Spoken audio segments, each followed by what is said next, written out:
Good morning and a very very happy morning. तो चलिए चलते हैं एक बार फिर इस अद्भुत जर्नी में। The book is the power of now and written by Eckhart Tolle, and the page number is 74, and the heading says the past cannot survive in your presence, कि आपका जो बीता हुआ कल है वो आज में सर्वाइव कर ही नहीं सकता। प्रश्न है कि आपने ये बोला कि बात करने से या सोचने से, खास करके भूतकाल के लिए, ये एक तरीका है जिसमें कि हम अपने प्रेजेंट को देख नहीं पाते हैं और हम उसे अवॉइड करते हैं, उसको पीछा छुड़ाते हैं उससे। चलिए ठीक है, लेकिन आप मुझे ये बताएं कि एक ऐसा पास्ट भी तो है हमारा, एक ऐसा भूतकाल भी है जो हमारे अंदर बहुत ही ज़्यादा डीप सीटेड है, जो अंदर तक है, जिससे कि हम पहचान बनाते हैं और आइडेंटिफाई करते हैं। मैं बात कर रहा हूँ उस अनकॉन्शियस, उस अचेतन पास्ट की, जो कि हमारी ज़िंदगी में बहुत, जो हम छोटे होते हैं अर्ली चाइल्डहुड एक्सपीरियंस से आता है, या हो सकता है कि पास्ट लाइफ से, हमारे पूर्ण जन्म से भी आता हो, या जो हमारी कल्चरल कंडीशनिंग होती है कि मैं भारत में हूँ तो मेरी अलग होगी, अमेरिका में हो तो अलग होगी, जोग्राफिकली हम अलग से जीते हैं, हिस्ट्री जो हमें सिखाती है उसका भी हमारे जीवन पे असर होता है। ये जितनी भी चीज़ें हैं ये हमें बताती हैं, ये हमें सिखाती हैं कि हम दुनिया को कैसे देखें, कैसे व्यवहार करें, कैसे सोचें, कैसे रिलेशनशिप हो, कैसे अपनी ज़िंदगी को जिएं। तो ये आप वो राइटर से पूछ रहा है कि हम इन सब चीज़ों से कैसे पीछा छुड़ा सकते हैं, क्योंकि ये हम कॉन्शियस ही नहीं होते, तो हमारी लाइफ के अंदर, हमारी बॉडी के अंदर, हमारी सोच के अंदर है।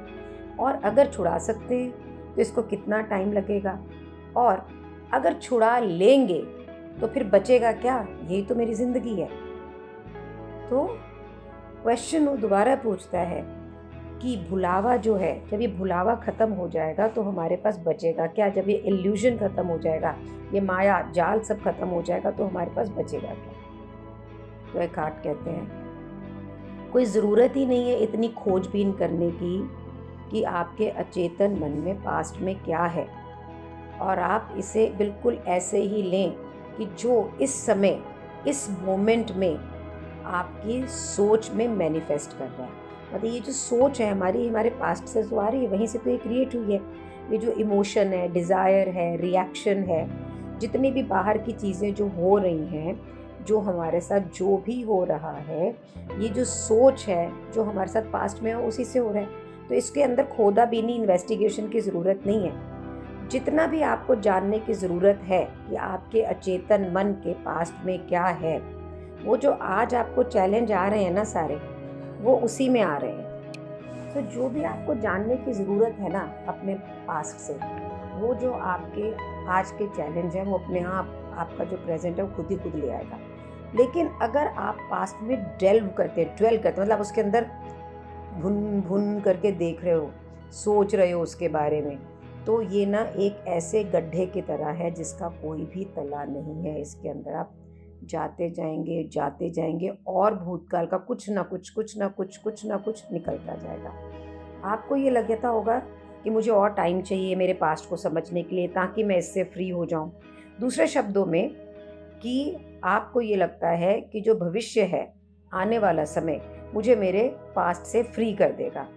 ये ना एक डेल्यूजन है, एक माया है, कुछ नहीं इसके अंदर। इसके अंदर उलझन है, सिर्फ ये जंजाल है। सिर्फ जो हमारा आज का प्रेजेंट है, जो नाव है, जो क्षण है, यही हमें हमारे भूतकाल से फ्री, आज़ाद कर सकता है। एकार्ट कह रहे हैं कि ज़्यादा समय लेने से या उस पर वर्क करने से आप समय से आज़ाद नहीं होंगे। जो पावर ऑफ नाउ है, अब का है, उसी को एक्सेस करना ही कुंजी है, चाबी है, जिससे कि आप जीवन का रियल मतलब जानेंगे। प्रश्न है, what is the power of now? ये ताकत क्या है इस सब की? तो राइटर कहते हैं, none other than the power of your presence, your conscious liberated from thought, consciousness liberated from thought forms, कि आपका चेतन मन, आपके जो सारा दिन सोचते हैं उससे फ्री होना, और आपको इस समय इस क्षण का पूरा ज्ञान होना और इसमें ही जीना, that is what is power of now. So आगे वो कहते हैं कि अपने पास्ट से डील करना at the level of present is what is now. ये हम सोचते हैं कि हम इसको डील करेंगे तो यही पावर ऑफ नाउ है। इनफैक्ट है क्या कि जितना हम अपने पास्ट के बारे में सोचते हैं हम उसको उतना ही एनर्जाइज करते हैं, उसको उतना ही ताकत देते हैं, उसको उतना ही फ्यूल दे रहे होते हैं, और हम फिर करते क्या, और हम अपनी आइडेंटिफिकेशन उसी से क्रिएट करते हैं। सो राइटर का कहना है डोंट मिसअंडरस्टैंड, इस गलत फहमी में ना रहिए। Attention is essential but not to the past as the past. Attention यानी ध्यान ज़रूरी है, लेकिन भूतकाल में भूतकाल की तरह नहीं। अटेंशन दे प्रेजेंट को, अभी अभी देखिए कि आपका व्यवहार, आपका रिएक्शन, आपका मूड, आपकी सोच, आपकी भावनाएं, आपका डर, आपकी इच्छाएं, ये सब अभी हो रही हैं। पास्ट आपके अंदर, there is a past in you, वो पास्ट आपके अंदर है। और अगर आप इतना प्रेजेंट एनफ हो सकते हैं कि आप उन चीज़ों को देख सकें, वॉच कर सकें, not critically, not analytically, but non judgmentally. This way अगर आप अपने पास्ट से डील कर रहे हैं तो आप इसको डिसॉल्व कर रहे हैं with the power of presence. You can not find yourself by going into past. बार बार भूतकाल में जाके आप अपने आप को नहीं खोज सकते हैं। आप अपने आप को जो पाएंगे, जो खोजेंगे, जो हासिल करेंगे, वो प्रेजेंट में ही करेंगे। तो जब हम विपाशना के अंदर वो मेडिटेशन कराते हैं तो वो बोलते हैं कि बहुत प्रकार की सोच आएंगी, ना उसको जज करना है, ना उससे राग करना है, ना उसे द्वेष करना है, बस उसे बाहरी दृष्टा भाव से देखें और वो जाती जाएंगी, आती जाएंगी, जाती जाएंगी। फिर कुछ क्षण आपको ऐसे मिलेंगे कि जब आपको कोई सोच नहीं होगी और धीरे धीरे ये बढ़ेगा। सो इसी तरह राइटर ये कह रहा है कि आपको पास्ट में, आपको पास्ट को लेवल ऑफ प्रेजेंट में प्रेजेंट के लिए ही देखना है, पास्ट के लिए नहीं देखना, सोच के लिए नहीं देखना है।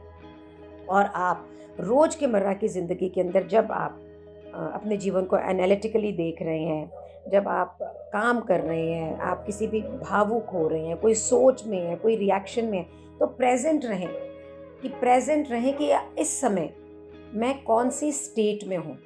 सो कल ऑफिस के अंदर मैं आपको बहुत स्टोरी सुनाती हूँ, पर I think I am living this book my self, मैं जी रही हूँ इसको। मुझसे बिजनेस ग्रोथ की मीटिंग थी और मेरी पूरी बॉडी में पेन होने लग गया, इतना स्ट्रेस, सिर दुखने लग गया। मैं एक आर्टिस्ट हूँ, ये मेरा काम नहीं है, और 2 घंटे उठने नहीं दिया, उठ सकती भी नहीं थी। और मुझे वर्चुअली पता था कि मैं बहुत रेजिस्ट कर रही हूँ और मैं मेरे पास से आ रही हूँ कि ये मेरे लिए नहीं है, मैं तो एक आर्टिस्ट हूँ, मैं इसको क्यों कर रही हूँ। इट टुक मी ऑलमोस्ट 2-2.5 घंटा, then I moved out, cleared my head, और फिर मैं दोबारा काम के ऊपर बैठी। तो मैं ये नहीं कहूँगी कि मेरी स्टेट मेंटली कोई बदल गई, मैं उतने स्ट्रेस में थी, लेकिन मुझे मालूम था कि मैं स्ट्रेस में हूँ, और मुझे ये भी मालूम था कि मेरा जो अभी का मोमेंट है उसमें कोई कारण नहीं है स्ट्रेस का, ये मैं फजूल में कर रही हूँ। सो मुझे लगता है कि मैं कम से कम इस स्टेट पे तो पहुँची कि मुझे ये पता लग रहा है कि ये जो स्ट्रेस है ये इस मोमेंट का नहीं है। जो मैं फ्यूचर चाह रही हूँ उसको प्लान कर रही हूँ, और जो मेरे पास्ट में फेलियर्स हुए हैं किसी को करने के लिए, उसको ला रही हूँ सामने, उससे हो रहा है। तो अगर मैं इसको गेम की तरह लूँ, क्योंकि ये प्रेजेंट मोमेंट मेरा बिल्कुल ठीक है, 4 जने मेरे साथ बैठे हैं जो मेरे बिजनेस को बढ़ाना चाह रहे हैं, और इस गेम की तरह हम उसको प्लान करें कि चलो भी तो आगे तू कैसे खेलेगा, तू क्या करेगा, तो स्ट्रेस नहीं होता। So I have taken this practice now कि मैं जब भी कोई ऐसा काम करूँगी कि जिसमें मुझे अदरवाइज स्ट्रेस होता है, I will talk to my mind कि this is a game and I will play it, nothing to lose, nothing to win, just play like a child. So question है आगे, isn't it helpful to understand the past so understand why we do certain things?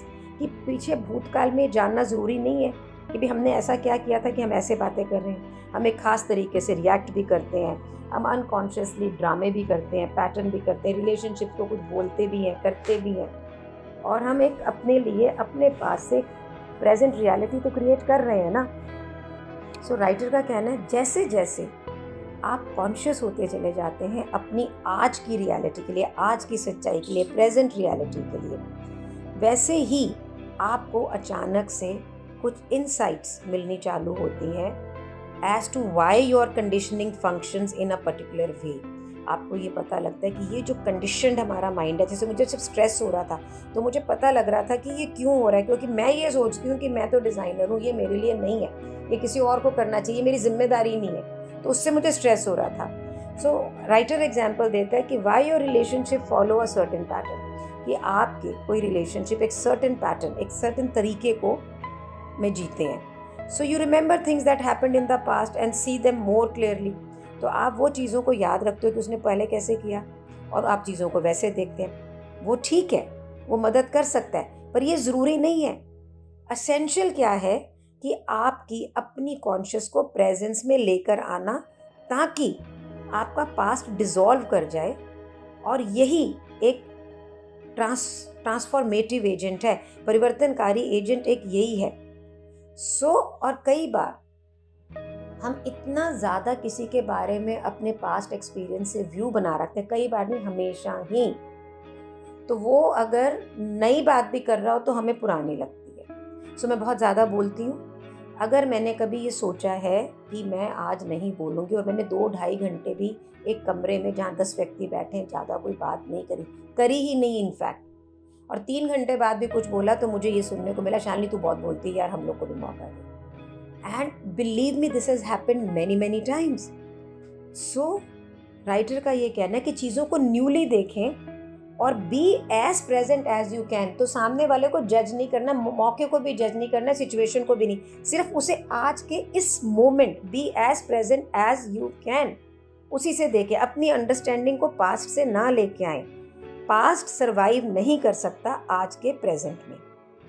ये सिर्फ जब past की absence होती है तभी survive कर सकता है। तो जिस दिन, जिस समय, जिस मौके पे आप अपने रिएक्शन, अपने जजमेंट्स सिर्फ पास्ट बेस्ड इमोशंस और जजमेंट्स और एनालिटिकल माइंड से नहीं लेंगे, उस दिन आप प्रेजेंट में कुछ नया क्रिएट करेंगे, कुछ डिफरेंट क्रिएट करेंगे। इसके साथ में आज हमारा चैप्टर नंबर 4 ख़त्म होता है। कल से हम शुरू करेंगे चैप्टर नंबर 5। और मैं आपसे ये बताना चाह रही हूँ, जब मैंने इस किताब को खुद पढ़ा था तो भी ये मेरे लिए इतनी क्रिएट नहीं हुई थी जितनी अब क्रिएट हो रही है, और उसका सिर्फ एक ही कारण है कि आप मेरे साथ हैं। Thank you so much for being in my life, and it's like a journey of a soul. Thank you so much.